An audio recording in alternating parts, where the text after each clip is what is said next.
وعلى آلہ وصحبہ اجمعین اما بعد۔ سلسلہ درس حدیث قرآن کے فضائل کو بیان کیا جا رہا ہے۔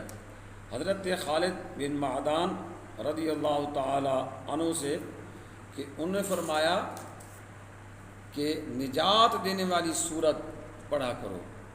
وہ کون سی ہے؟ الف لام میم تنزیل ہے۔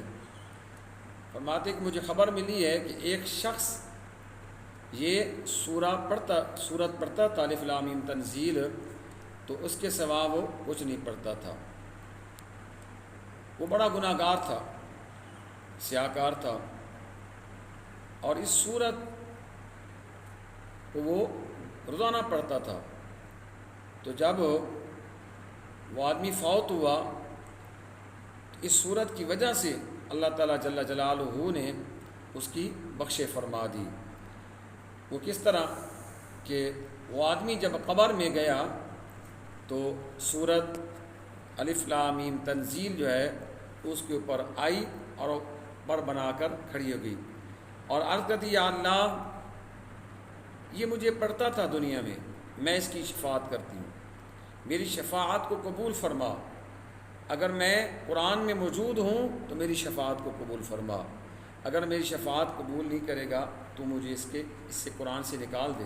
تو اللہ تعالیٰ جل جلالہ نے سورت الف لام میم تنزیل کی برکت اور اس کی شفاعت کی وجہ سے اس آدمی کی اللہ تعالیٰ جل جلالہ نے بخش فرما دی۔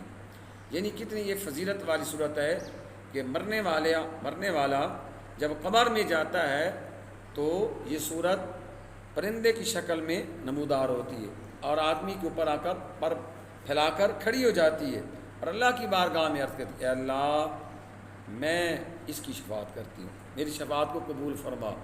تو خالق کائنات جل جلالہ نے جس طرح اس شخص کی بخش فرما دی تھی، انشاءاللہ العزیز جو بھی حضور کا غلام پڑھے گا، اس کی پابندی کرے گا، اللہ تعالیٰ ضرور بخش فرمائے گا اپنے کرم اپنے فضل سے۔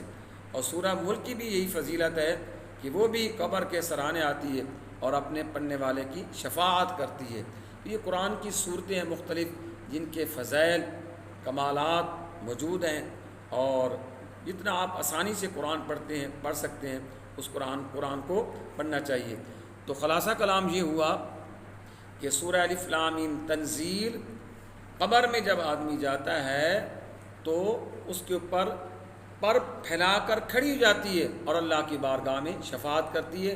اللہ اس کی برکت سے آدمی کی اللہ بخشش فرما دیتا ہے اور اس کی شفاعت کو قبول فرماتا ہے۔